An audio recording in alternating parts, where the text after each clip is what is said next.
नमस्कार मित्रांनो, एड लागलं प्रेमाचं या मालिकेच्या आजच्या जबरदस्त भागामध्ये आपल्याला बघायला मिळणार आहे. मंजिरीने आता राणीचं रूप घेऊन आता मिहीरला मारण्याचा प्रयत्न केलेला असतो. तर इकडे आता हळदीचा कार्यक्रम झाल्यामुळे मंजिरीच्या मनातली भीती आणखीनच वाढलेली असते. रायाला तिने फोन करून घरी बोलावलेलं असतं. राया आता मिसफायरच्या रूममध्ये येतो तेव्हा मंजिरी म्हणू लागते, राया पटकन दरवाजा बंद कर, आधी दरवाजा बंद कर बरं. राया रूमचा दरवाजा लावतो. त्याच वेळेस आता लाजतच राया मिसफायरकडे बघतच म्हणू लागतो, मिसफायर काय इरादा आहे आज तुझा.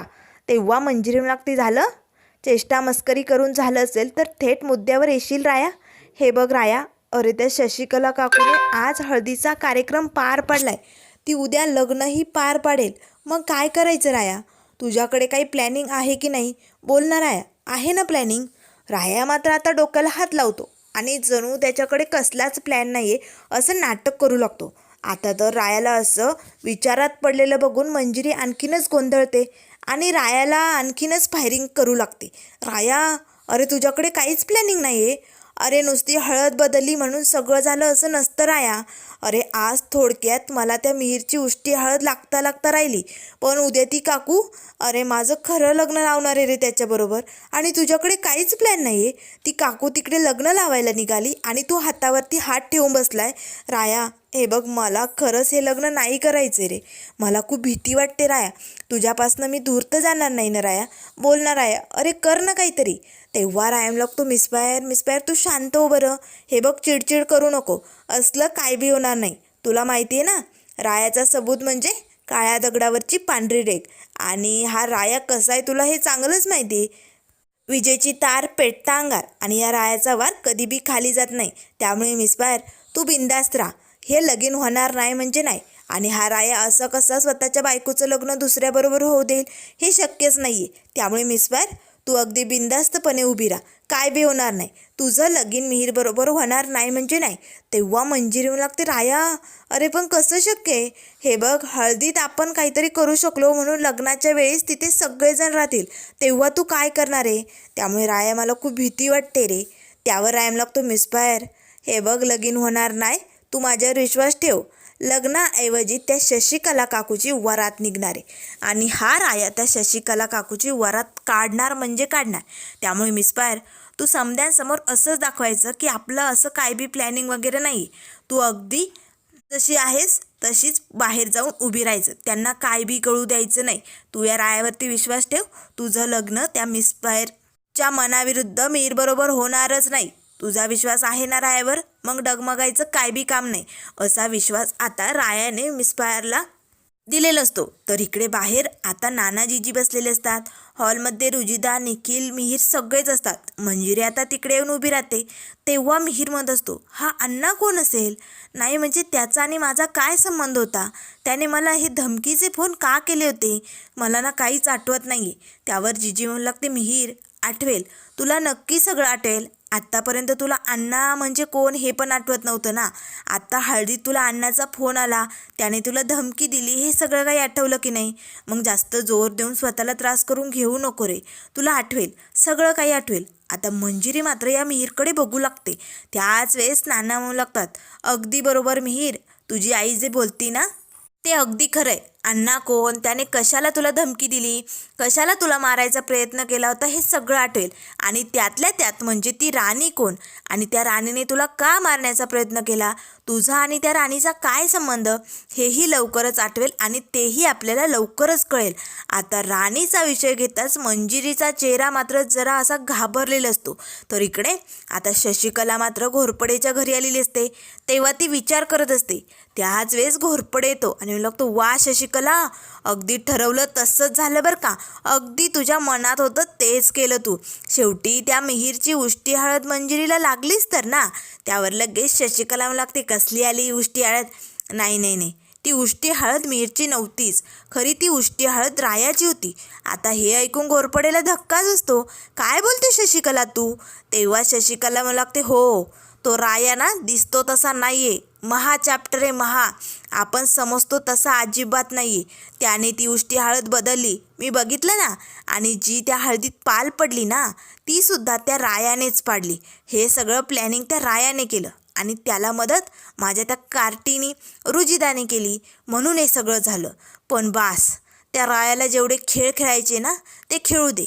त्यावर घोरपडे म्हणू लागतो, शशिकला, अगं तो राया असे लुटूपुटूचे खेळ खेळण्यात गुंगणत राहील आणि मग बरोबर आपण मोठा डाव टाकू आणि त्या मंजिरीचं लग्न एकदाचं मिहीरबरोबर लावून टाकू. तेव्हा शशिकला म्हणू लागते, हो, तो राया अजून आपल्याला ओळखत नाही. आपण उस्ताद पण आहोत आणि अस्ताद पण आहोत. त्यामुळे आपण दोघांनी मिळून या रायाची बायको मंजिरी, त्या मिहीरची बायको कशी होणार ना, एवढाच प्रयत्न करायचा. त्या गुरुजींशी काही बोलणं झालं की नाही? बोल लवकर. तेव्हा लगेच घोरपडे येऊ लागतो, झालं. गुरुजींबरोबर फोनवर बोलणं झालं. गुरुजींना गावात अजून एक लग्न होतं. ते लग्न पार पडलं की गुरुजी लगेच इकडे येणार आणि हा लग्न सोहळा पार पाडणार, ते पण अगदी विधिवत. तेव्हा शशिकला म्हणू लागते, पण येईल ना टायमावर? तसा बंदोबस्त केलाय ना? त्यावर घोरपडे म्हणू लागतो, हो शशिकला, सगळं काही मी गुरुजीला समजावून सांगितलंय आणि त्याचप्रमाणे समजा काही होणार. पण आता पुढे काय करायचं आहे? तेव्हा शशिकला म्हणू लागते, आता आपल्याला काहीच करायचं नाही. जे काही करायचं आहे ती म्हातारी करेन. चल आता त्या म्हातारीला मी बरोबर कसं बोटावरती फिरवते तुला दाखवते. असे म्हणत शशिकला आणि घोरपडे इकडे नानाजीजीकडे येतात. आता सगळेजण हॉलमध्ये विचार करत बसलेले असतात. तेव्हा शशिकला म्हणू लागते, एक मिनिट, अहो काय चालू जाऊबाई, तुम्ही असे ध्यानाला बसल्यासारखे शांत का बसलात? अहो आपलं घर म्हणजे लग्न घर आहे. हळद झाली म्हणून सगळं काही झालं असं नसतं. अहो आता आपल्याला लग्नाच्या तयारीला लागावं लागेल जाऊबाई. तेव्हा लगेच नाना म्हणू लागतो, हो शशिकला, मग त्यात एवढी गडबड करायची काय गरज आहे? सगळं काही होऊन जाईल. तेव्हा शशिकला म्हणू लागते, नाही जाऊबाई, त्याआधी आपल्याला एक खूप मोठं महत्त्वाचं काम पार पाडायचं आहे. आपल्याला पत्रिका घेऊन विठुरायाच्या मंदिरात जायचं आहे. तेव्हा लगेच आता जीजी म्हणू लागते, शशिकला, अगं काय बोलतेस तू? पत्रिका घेऊन जाण्याची काय गरज आहे? हे सगळं जे करतोय आपण ते खोटंच आहे ना? त्यावर शशिकला म्हणू लागते, जाऊबाई, अहो तुमच्या लक्षात येते का? डॉक्टरांनी काय सांगितलंय, छोट्या छोट्या गोष्टीतनं मिहीरची स्मृती परत येऊ शकते. तेव्हा कसं लग्नाच्या वेळेस मिहीर विठुरायाच्या मंदिरात पत्रिका घेऊन गेला होता. मग जर आत्ताही आपण तसंच केलं आणि त्याला काय आठवलं तर मग आपलाच फायदा आहे की नाही? म्हणून मला असं वाटतं की आपण पत्रिका घेऊन विठुरायाच्या मंदिरात जायला पाहिजे. त्यावर नाना म्हणू लागतात, शशिकला, अगं पण हे शक्य नाही आहे. एवढ्या कमी वेळात कशी पत्रिका तयार होणार? तेव्हा शशिकला म्हणू लागते, भाऊजी, तुम्ही मला ओळखत नाही का? जिथे कमी तिथे शशिकलाची उणी. मी सगळं काही केलं आहे, हे बघा पत्रिका तयार आहे. असे म्हणत आता शशिकला पटकन आपल्या हातात पत्रिका घेते. त्याच वेळेस आता नाना जीजी या शशिकलाकडे बघतात. मंजिरीला मात्र या शशिकला काकूचा खूपच राग आलेला असतो. तेव्हा लगेच जीजी म्हणू लागते, शशिकला, नाही घाईत पत्रिका बनवली तू, पण त्यात काही गडबड केली नाही ना? अगदी व्यवस्थित बनवली ना? तेव्हा शशिकला म्हणू लागते, जाऊबाई, अहो एवढा पण विश्वास नाही का? थांबा मी तुम्हाला वाचून दाखवते. आता इथे रायाच्या नाकावर टिचून मंजिरीचं लग्न मिहीरबरोबर लावायचं असतं, म्हणून तिला ही पत्रिका घेऊन गावात सगळ्या लोकांना कळावं, विठुरायाच्या मंदिरात आशीर्वाद घ्यावा, म्हणून हे सगळं प्लॅनिंग शशिकलाचं असतं. आता लगेच मंजिरी रागानेच या काकूकडे बघते. आता शशिकलाने पत्रिका वाचायला सुरुवात केलेली असते. मिहीरचं नाव असतं, मंजिरीचं नाव असतं, या दोघांचा शुभविवाह योजिला आहे, सगळं काही स्पष्ट लिहिलेलं असतं. तेव्हा लगेच आता नाना म्हणू लागतात, ठीक आहे, चालेल, मग शशिकला, तुला वाटत असेल तर आपण ही पत्रिका घेऊन जाऊ शकतो. त्यावर शशिकला म्हणू लागते, भाऊजी तुम्ही कशाला? मिहीर आला आणि मंजिरी आली त्याच्याबरोबर तरी बास, मी त्या दोघांना घेऊन जाते. माझ्या पुतण्यासाठी एवढं तर मी करू शकते ना? आता मात्र लगेच मंजिरी म्हणू लागते, काय मी? नाही नाही नाही, मी कशाला, तुम्ही जाऊन ठेवून या. तेव्हा शशिकला मंजिरीजवळ जाते आणि लागते, मंजिरी, तू नाही तर कोण येणार? लग्न तर तुझंच आहे ना मिहीरबरोबर, मग विठुरायाच्या मंदिरात तुलाच यावं लागेल. त्याची स्मृती परत येईल ना? तुझ्या नानाजीजीसाठी एवढं नाही करणार का? आता मात्र नानाजीजी मंजिरीकडे बघतात. मंजिरीलाही काही बोलता येत नाही. मंजिरी आता मंदिरात निघालेली असते. तर इकडे गावात आता घोरपडे गुरुजींची वाट बघत असतो. गुरुजी त्यांना भेटायला येणार असतात आणि नंतर तिथनंच लगेच लग्न पार पाडण्यासाठी घोरपडे बरोबर घरी येणार असतात. आता घोरपडे वाट बघून बघून थकतो आणि मनाशीच म्हणू लागतो, हा गुरुजी नक्की वेळेवर लग्न लावेल ना? मला जरा डाऊट येतोय. तेवढ्यात आत्ता गुरुजी समोरनं आलेले असतात. त्याच वेळेस घोरपडे म्हणू लागतो, जोशी गुरुजी तुम्हीच ना? तेव्हा गुरुजी म्हणू लागतात, हो, मला काशीकला काकूंनी बोलावले. तुम्ही त्यांचेच व्यक्ती आहात ना? त्यांच्याच घरी जायचे. तेव्हा घोरपडे म्हणू लागतो, कोण? काशीकला काकू. तेव्हा गुरुजी म्हणू लागतात, हो, काशीकला काकूंचा मला फोन आला होता आणि मला त्यांनी तिकडे वेळेवरती बोलावलंय. तेव्हा घोरपडे म्हणू लागतो, काशीकला नाव नाही आहे, शशिकला नाव आहे. तेव्हा गुरुजी म्हणू लागतो, सॉरी, माझं ना हे असंच होतं, विसरतो मी नाव. आणि मग त्याचं हे असं होतं. त्यावर घोरपडे म्हणू लागतो, तुम्ही नाव विसरता म्हणजे मंत्र विसरत तर नाही ना? मंत्र अगदी बरोबर म्हणता ना? नाही, लग्न अगदी चांगल्या पद्धतीने लावाल ना?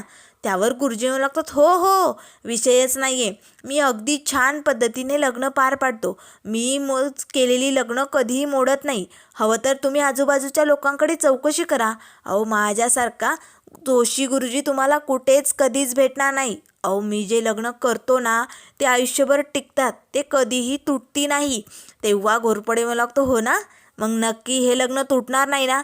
हे लग्न मोडणार नाही याची काळजी घ्यायची. हे लग्न विधिवत झालंच पाहिजे.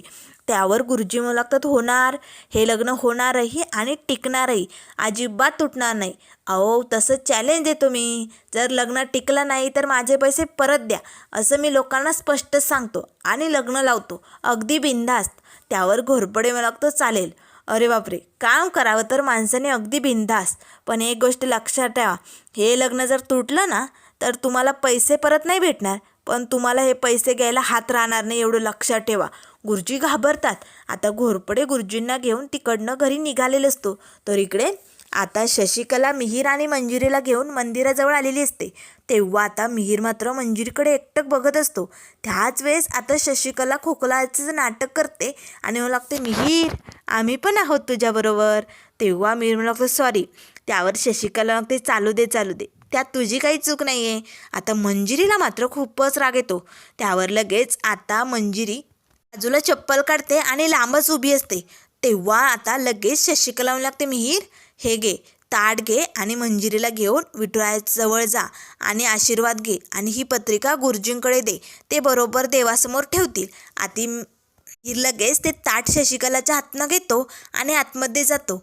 मंजिरी मात्र आता शशिकलाजवळ येते आणि म्हणते, काकू, काय चालवलं हे सगळं? मुद्दाम करते ना? अगं, काय गरज होती पत्रिका वगैरे ठेवायची?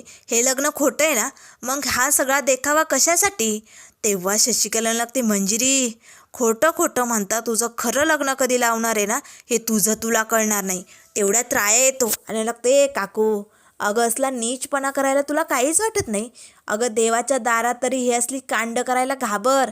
त्यावर शशिकला लागते, राया, तू तर आता बघतच राहा रे, तुझी ही बायको कशी या मिहीरची बायको होते ते बघ.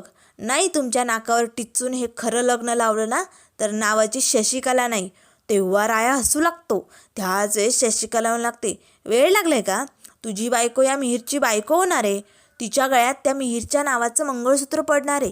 हे ऐकून तुला हसू येतंय? वेळ लागले का तुला? त्यावर राया लागतं, नाही काकू, तुझ्यावरती हसू येतंय ग. अगं, हे असं करताना तुला काहीच वाटत नाही? तेव्हा शशिकला म्हणू लागते, नाही वाटत नाही, हे शशिकला करणारच, बघस तू. तुला काय वाटलं हळदीच्या कार्यक्रमात हे असले लुटूपुटूचे डाव केले तू आणि तू यशस्वी झाला नाही? या शक्य नाही आहे ते. त्याच वेळेस गुरुजी आता मंजिरीला आवाज देतात. मंजिरी आता विठुरायाच्या मंदिरात येते. आता मंजिरी हात जोडून उभी असते. मिहीरने ते ताट आता गुरुजींकडे दिलेलं असतं. आता गुरुजींनी ती पत्रिका विठुरायाच्या पायाशी ठेवलेली असते. त्याच वेळेस आता विठुरायाने मात्र कौल दिलेला असतो. विठुरायाच्या गळ्यातल्या माळीचं एक फूल आता त्या पत्रिकेवरती पडलेलं असतं. त्याच वेळेस आता इकडे राया येऊ लागतो, शशिकला काकू, तू हे जे काय करते ना ते अगदी चुकीचं आहे. तेव्हा शशिकला म्हणू लागते, नाही राया, मी जे करते ना ते अगदी बरोबर आहे. तुला काय वाटलं हळद बदलली हे असले लुटूपुटीचे डाव करून तू हे लग्न थांबवणार? शक्य नाही आहे. हे लग्न होणार म्हणजे होणार. अरे, म्हणून तर देवाच्या दारात पत्रिका घेण्यासाठी होय ना. एकदा का देवाचा आशीर्वाद घेतला की मग कसं लग्न अगदी छान पार पडेल. तुला माहिती आहे ना हे किती जागृत देवस्थान आहे. विठुराया कधीही कुणाला रिकाम्या हाती जाऊ देत नाही. आता मंजिरी आणि मिहीरने एवढ्या श्रद्धेने ही पत्रिका देवासमोर ठेवली म्हटल्यानंतर देव हे कार्य पार पाडणारच. त्याच वेळेस गुरुजी म्हणू लागतात, मिळाला, देवाचा कौल मिळाला. मंजिरी, हे लग्न अगदी छान पद्धतीने पार पडणार. मंजिरीला तर धक्काच बसलेला असतो, पण मिहीर मात्र खूपच खुश होतो. त्याच वेळेस आता शशिकला लागते, बघ, ऐकतोयस ना गुरुजींचं? ऐकतोयस ना? अरे बघ, तू रायाचाही कौल मिळाला. लग्न छान पद्धतीने पार पडणार. मिहीर आणि मंजिरी लगेच बाजूला येतात. त्यावर शशिकला म्हणू लागते, मिहीर आता जा, तू लग्नाच्या तयारीला लागा. देवाचा कौल मिळाला ना, आता छान लग्न व्हायला पाहिजे. मिहीर तिकडनं निघून जातो. तेव्हा लगेच शशिकला लागते, मग मंजिरी आता तुझा नवरा हा राया नाही तर मिहीर होणार. त्याच वेळेस आता लगेच राया लागते, काकू तुला काय वाटलं? तू हे असलं काय बी करशील आणि ते पार पडतं नाही? या होणार नाही. तुला बघायचंय, देवाने कौल दिलाय ना, नेमकं पत्रिका कुठली ठेवली देवापुढे तुला बघायचंय. आता राया लगेच पटकन देवासमोरची पत्रिका घेऊन येतो आणि शशिकलाच्या हातात देतो. आता मात्र ही बदललेली पत्रिका बघताच शशिकलाला धक्काच बसतो. त्यावर राया लागतो, शशिकला काकू जमतंय ना वाचायला? का मी वाचून दाखवू? थांब मी वाचून दाखवतो. हे बघ, आता या पत्रिकेत काय छापलं आहे? आमच्या येथे पांडुरंगाच्या कृपेने ही भामटी शशिकला हिची सगळ्या गावात वरात काढायची म्हणून देवाचा आशीर्वाद हवाय. आता मात्र या शशिकला विरुद्ध जे काही कांड करायचं असतं त्याबद्दलची रायाने पत्रिका छापलेली असते आणि म्हणूनच विठुरायाचे आशीर्वाद हवेत. आणि विठुराया तू लवकरात लवकर या रायाला काहीतरी शक्ती दे, म्हणजे या शशिकलाची वरात लवकरात लवकर निघेल आणि तिची वाट लागेल. खाली आता रायाने टिपई दिलेली असते. आणि मित्रांनो, पाहुणे मंडळींनो, फुलं हार घेऊन येण्याची काही गरज नाही. जर यायचंच असेल काही घेऊन तर चपलाचा हार घेऊन या शशिकला काकूसाठी, हीच तुम्हाला विनंती. अशी पत्रिका आता रायाने छापून देवासमोर ठेवलेली असते. बघितलं काकू, तू म्हणाली ना कौल मिळाला, पत्रिका ठेवली, काम होणार. आता बघ, देव माझी इच्छा पूर्ण करणार आणि तुझी वरात निघणार. आता मात्र शशिकला खूप भडकते. त्यावर राया लागतो, काकू पत्रिका कशी, कुठं, कधी बदलली कळलंच नाही ना, सांगू कशी बदलली? मग आता राया लगेच पाठीमागचं सांगू लागतो. हे पाठीमागचं क्षण इथे दाखवले जातात. गुरुजींजवळ जेव्हा मिहीरने ताट दिलेलं असतं, पत्रिका सगळं काही असतं त्याच वेळेस आता रायाच्या सांगण्यावरनं गुरुजींनी ती पत्रिका तिथे बदललेली असते. तेव्हा तर शशिकलाला राग येतो. त्याच वेळेस शशिकला गुरुजींकडे बघते आणि लागतो, गुरुजी तुम्हाला काहीच वाटत नाही? देवाच्या दारात असा खोटेपणा करता काही वाटतं की नाही? तुमची लाज वाटते मला गुरुजी. अहो असं वागायला काहीच वाटत नाही? तेव्हा राया लागते, लाज काढणारे तू देवाच्या दारात हा खोटेपणा करते, ही सगळी कांड करते ते बरोबर आहे? आणि त्यांना बोलते, आधी तुझं बघ शशिकला, स्वतःचं घर काचेचं असतं आणि दुसऱ्यांच्या घरावरती दगडफेक करायचे नसतात, हे माहिती नाही का तुला? आता लगेच शशिकला लागते, राया खूप मोठी चूक केली या पत्रिका बदलून, तू मागात पडणार आहे तुला ही चूक. तेव्हा राया हसतच म्हणू लागतो, काकू हा राया स्वस्तात काय बी घेत नाही, त्याला मागातलंच आवडतं. त्यामुळे तुला जे काही करायचं ना ते कर, पण माझ्या मिस फायरचं लग्न मी होऊ देणार नाही. आता शशिकला लगेच रायाकडे बघतच म्हणू लागते, महागात पडेल तुला. बघ तुझी ही बायको त्या मिहीरची बायको कशी होते ना, ते मी पण बघतेच आता. असे म्हणत काकू तिकडनं निघून जाते. मंजिरीला मात्र बरं वाटतं. मंजिरी रायाकडे बघत असते. तर त्यानंतर मित्रांनो पुढील भागामध्ये आपल्याला बघायला मिळेल. आता ठरल्याप्रमाणे अण्णाचा सीन रिक्रिएट केल्यामुळे आता मिहीरला बरंचसं काही आठवलेलं असतं. राणीचा चेहराही इथे मिहीरला आठवू लागतो. मिहीरला आता तिकडनं गुंगीचं औषध देऊन घेऊन जाण्यात येतं. त्याच वेळेस आता मंजिरी मात्र राणीचं रूप घेऊन आता मिहीरला मारण्यासाठी पुन्हा निघालेली असते. आता मिहीरला मारण्यासाठी मंजिरीने एका नर्सचे कपडे घातलेले असतात.